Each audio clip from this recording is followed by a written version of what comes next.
Come da programma Mauro sta arrivando e noi iniziamo con una piccola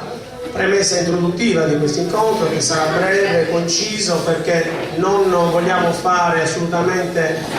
né proclami politico-elettorali né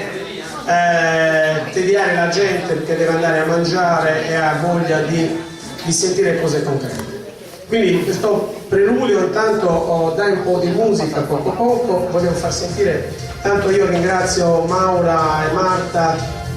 e tutti coloro che hanno collaborato per questo regalo qua che anche se molto criticato su YouTube non lede sicuramente la mia professionalità, anzi mi fa onore e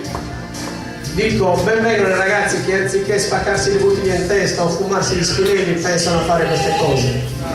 Quindi un applauso a Marta e Maura. Un applauso a tutti i ragazzi che